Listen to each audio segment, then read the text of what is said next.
This Aderonn Airsoft review is brought to you by Airsoft-Club.com.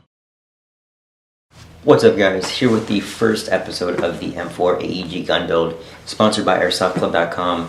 Any of the gun parts seen in the video are available on their site, so go check them out.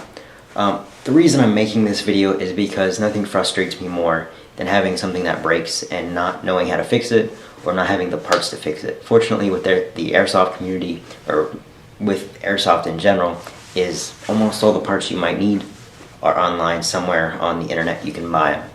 So then it just leaves you to know how to install it yourself. If you don't know how to install a new part or fix your gun, then you're left with a couple options. Have a broken gun, spend quite a bit of money to have somebody else fix it, or to sell the gun as just a broken gun for dirt cheap and then have to fork out money for a whole new gun. And that's just not worth it. No, you're not going to win in any situation like that. So the best option is to just know how to work on your own guns. So hopefully with this video, it's just going to be a general overview, brief overview to teach you how to work on your own guns. Hopefully you can learn a couple things, especially if you're brand new to the tech world or brand new to teching your own guns. So this will be just a general overview. Like I said, I won't go into detail on shimming or angle of engagement or any of that. The links will be in the description. These are great tutorials that help me learn how to work on my own guns. One of the benefits of being an airsofter on YouTube is YouTube has tons of tutorials on this stuff. Just type in the basic or the general idea of what you're trying to figure out. If you need to learn how to shim a gearbox, type in how to shim an airsoft gearbox. There's tons of tutorials. If it's something more specific, type that in. You should get an answer on that, or check Google. There's always somebody who's had the same problem and has probably made a video about it somewhere. So another thing is, it's good to have a mentor. My mentor, Delta One, from Airsoft Talk and A-Spec Airsoft, I go to him whenever I have a question. He knows so much more than I do about airsoft guns, and so he helps me with anything I might have a question about. So in your case, if you do have any questions you can't figure out using Google or searching tutorials, feel free to send me a message. Hopefully I can help you out. I'm not an all-knowing tech, so if there is something I don't know, I'll ask other people or do some research and hopefully find out for you. But check YouTube, because besides having somebody teach you face-to-face, the next best thing is to watch a video of somebody doing something. You can learn a lot from that. So now to the video, and hopefully you guys learn a bit, and if you already know your way around a gearbox, maybe this will just be an entertaining video. So right now you guys can see the parts that I have out. These are all from Airsoft-Club.com. Most of them are SHS, because I like SHS. Pretty good products and relatively low priced. So consider all of these SHS unless I say otherwise, because for the most part, most of them are. Right here we have an SHS cylinder head, or cylinder, sorry. Here we have the cylinder head for version 2 gearbox. Here we have the tappet plate. Here we have a piston and piston head. This is a half metal tooth piston. They come in one or full metal teeth or half metal teeth. You can choose whichever you want. Just the full metal teeth will be more durable. This is a polycarb piston, by the way. And then here we have the cylinder, or the piston head. I've already installed it. It's not that difficult. It just has a simple screw, and pistons can be a little bit different in terms of how they connect. But for this one, there's just a screw that goes into the back right here and then holds on the piston head. Here we have the these gears, or this gear set is an Army Force gear set. Now I do have an SHS gear set, high-speed gears, but for this video I just wanted to, for the gun build, I wanted to just throw in some standard ratio gears. These will give a standard speed. These are what most AEGs have. These are 18 to 1. Higher speed would be 16 to 1, 13 to 1. I think there's 14 to 1, there's 10 to 1. So those are higher speed gears, and then when the ratio gets higher up, when you get like 32 to 1 or whatnot, those are higher torque gears. So those will allow you to pull heavier springs and whatnot, whereas the higher speed will give you a higher rate of fire. But right now we're just running with these standard gears just for this build. Maybe in the future, if I want a higher rate of fire on this gun, I will go ahead and drop in faster gears. but for the initial build, I just want to see what the standard ratio gears will do. Here we have the spring guide. Now this is the Army Force spring guide that came with the gearbox that I'm using. I am using an Army Force gearbox right here, as you can see. This was a complete gearbox from Airsoft-Club. Now they do have just the gearbox shell available. They have several different types, but as for the Army Force, they have several different types, whether it be front wired, rear wired, excuse me, can't talk. They transform ones which have a proprietary spring guide that can be removed, so you can easily swap the spring. They have the rear wired, the front wired. They have the complete gearbox, which have all the parts assembled already. It's a ready to go gearbox. They have the gearbox shell, but I got the complete one, and right now I'm pretty much just swapping out all these parts. These are the gears that came with the complete Army Force gearbox. Here's the spring guide that came with it. Here's an SHS air nozzle. This goes on the front of the cylinder head. Here we have an anti-reversal latch. This keeps your gears, if there is tension put on the spring and your piston locks halfway back, this keeps the motor from winding backwards and the tension from being released. And here we have a little spring. This is the spring that keeps the tappet plate under tension. And then here we have your main spring. This is an M110 SHS spring. So these are all the parts. As for tools that I will be using, here we have the two types of screwdrivers you're going to want, flat head and a Phillips head. Here I have this little cheap army, like a Swiss Army knife or something. The only reason I really have this is because it has this little line corker right there, and it's extremely useful for pulling little springs and attaching them. So I highly recommend one of these. It makes life so much simpler. And then we have this multi-sized hex key set. So now let's get into it.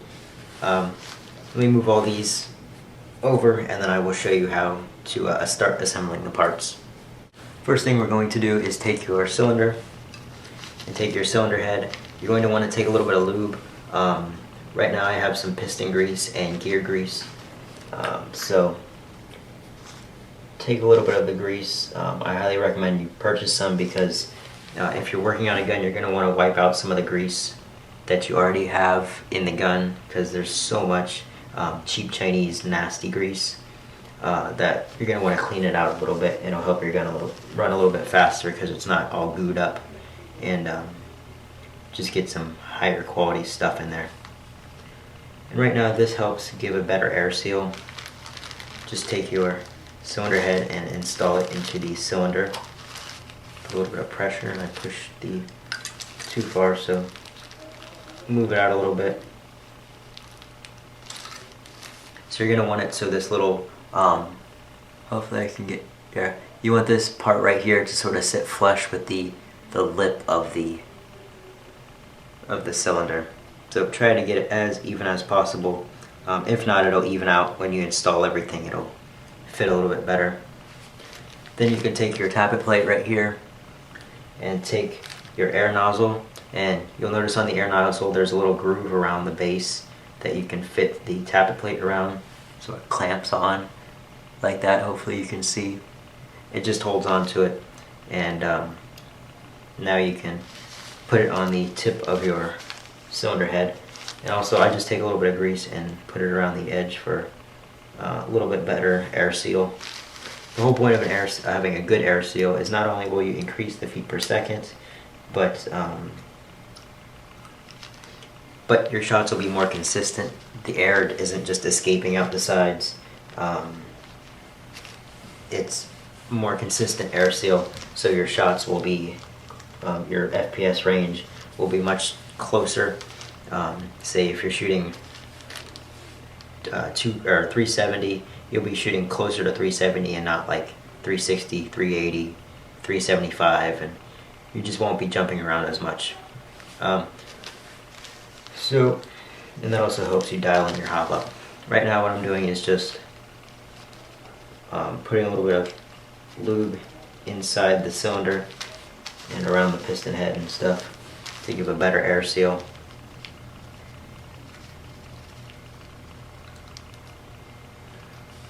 So right here, there we go. And you can always test your air seal by putting your finger on the tip of the air nozzle and then pulling your piston back and trying to push it forward. And you want a lot of pressure, because you're pretty much blocking off all the air and trying to see where the air is going to escape. So you want as little air to escape as possible. So right now our this part right here is assembled and you're ready to go.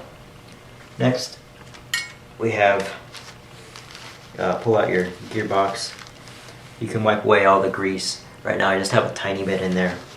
But you're going to want to take your gears, which we have right here. You have 3 gears. Let me try and better get these in frame. Alright, so you have 3 gears. And we'll use this motor for reference. This is just the motor I'm going to use to test. This is not the official motor that I'm using in this gun build. But it's a Matrix 3000 high-speed motor. So the way it works is you have your motor, which contacts your bevel gear right here. So your bevel gear goes right here in the gearbox. Then you have your spur gear, which goes right there. That's pretty much the middle gear. Then you have your sector gear, which engages the piston. And your motor will go in right there. So that's the basic setup between your gears. You have your motor with the pinion gear on the top. Then you have your bevel gear, your spur gear, and your sector gear. So we'll take these out real quick. If you were to spin them, I mean they do spin, but you can hear a little bit of sort of a scraping sound, and that's because there's not much lube in there, and also because they're not shimmed. So shimming is basically you put these little metal spacers right here. Hopefully you can see I have 2 in my hand. You're putting those between the gears and the gearbox, or actually the bushings or bearings. These little circles right here are called bushings or bearings. Bushings are pretty much just little metal donut pieces. Bearings actually have ball bearings in them and spin, but they help spin a little bit faster, but being that they're more complicated, they can break. So, or they break more easily, I should say. So shimming helps you get the right amount of spacing between the gears, so they're not so your gears aren't moving up and down and bouncing around a lot. Hopefully it keeps them steady and spaced properly, and makes as little friction between the gearbox and the gears as possible, and just helps it all run smooth. So first, I mean, the way I was taught to shim was to take the spur gear and shim it as low as possible, put like maybe 1-2 shims on it, and then put a couple shims on the top so it's nice and not tight, but it has the right amount of spacing. And then I was taught to put the bevel gear and then the sector gear on next. Alright, so another way you can actually shim your gearbox, probably better, is you take your motor and you put it where the motor would sit. Let me actually get this in frame. Where the motor would sit if it were in the pistol grip and like your gun was shooting. And you shim your bevel gear to perfectly mesh with the pinion gear on the motor. Because this pinion gear right here is the only one that can't really be adjusted up and down. It can be adjusted this way, but it can't be adjusted this way. This is pretty much a stationary gear, so everything should be shimmed according to that. So you're going to want to put your motor approximately where it would be, and shim your bevel gear to it, then shim, then take that out, make sure it's all fitting right, then shim your spur gear so that it fits the bevel gear, and then shim your sector gear so it fits the spur gear. So just a different way of shimming it. That's the way the guy shows you in the link down there in that tutorial. So as for shimming, you're pretty much just putting those metal discs, the metal spacers, to make sure your gears mesh properly. And normally I use 0.1 millimeter shims or 0.2 millimeter shims. So, I mean, a nice mix of those. Make sure you know which is which, and you just want to give your gears, get them almost as tight as you can, but maybe have 0.1 millimeters of leeway in it, so it can move a tiny bit, because you don't want it to be too tight and lock up completely. So right now I'm going to go ahead and shim my gears, and I don't want to do that on camera, just in case it takes a little while and it would be boring. So go check out the tutorial in the description, and I'll be right back. Alright, so I have everything shimmed properly. I put the gears back, pulled them back out. The shims are still on there. So now what we're going to do is grease the gears. Take your grease. What I like to use are these Q-tips. I know you guys have seen me do, or you saw me use the Q-tip when I was lubing this part right here, or those pieces. But one thing you just need to watch out for when lubing with a Q-tip, or when applying grease with a Q-tip, is that you don't get the little pieces of cotton, the little strands of cotton, all over your gears and stuff. But it's good to, or it's very easy to apply the grease with this. So I think I'm a little bit more generous applying gear grease than I have to be. You can also use your fingers like this, which may be a little bit more convenient, because you don't have to have a Q-tip. But you just get it in between the teeth, and then get it on the top and bottom of the gears. Make sure you're not losing shims or misplacing shims. And like these shims just fell off. But try to keep all the shims in the right place. And then once you do that, you can also grease up the bottom of the gearbox, or the sides of the shell. And then you can put your gears in, and they should spin quite nicely. You're just going to do this for each gear, and this helps cut down on the friction between the teeth and keeps them from scraping and wearing away on each other.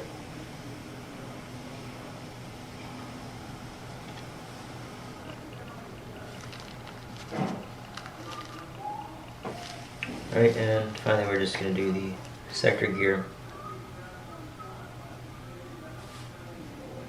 And this grease will sort of disperse once you start shooting your gun, because they'll be in every couple of teeth, but the teeth don't always line up with the same tooth on the other gear each time.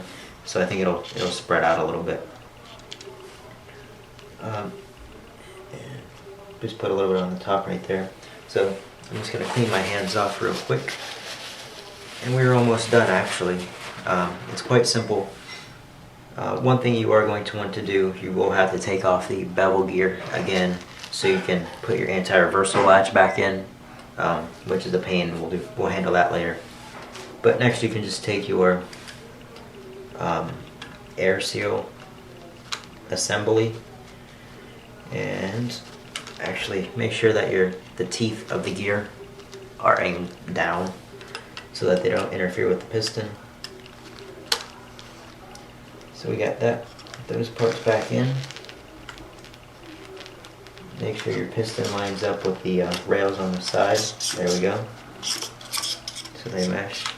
And I'm actually going to take this back out and put some grease on the side of the piston, just so it slides a little bit better.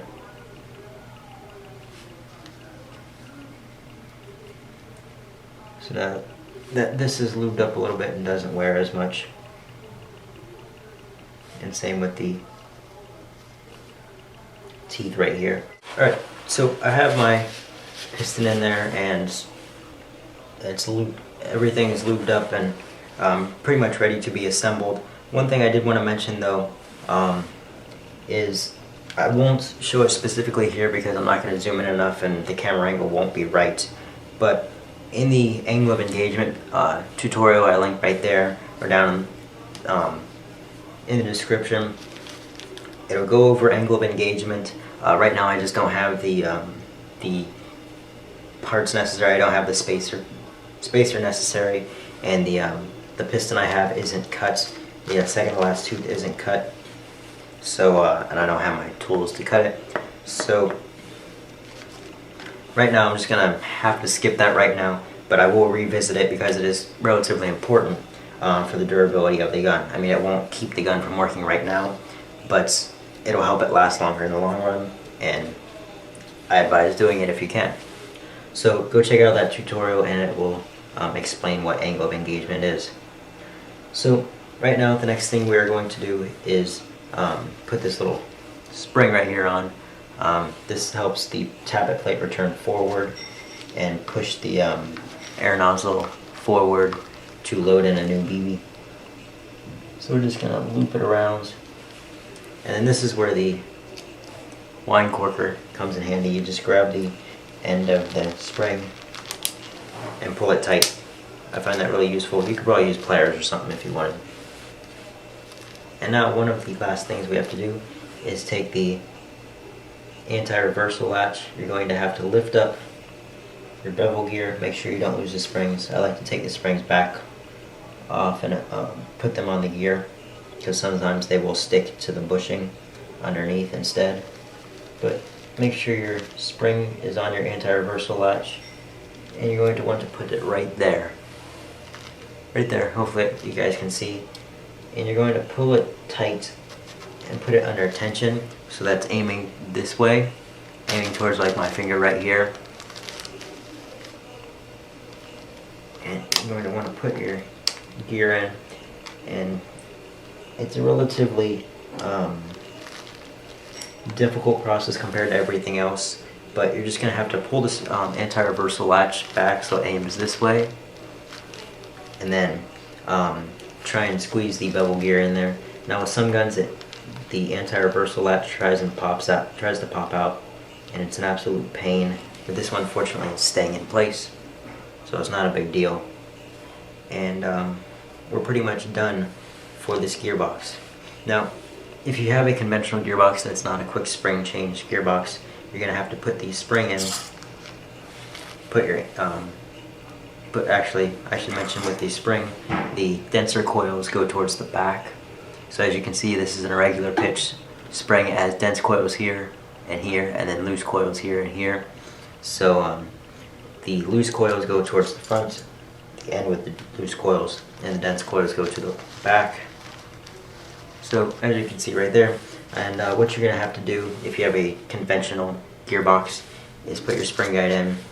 Highly recommend using like a screwdriver or something, and you're going to want to push it in, and then put your gearbox other half of the gearbox back on. The best feature about this gearbox, being that you can do a quick spring change, is you can put the gearbox back together, and then you can go ahead and put the spring in once you tighten everything up. So right now I have all the parts in, and I just need to make sure everything's going to fit together right.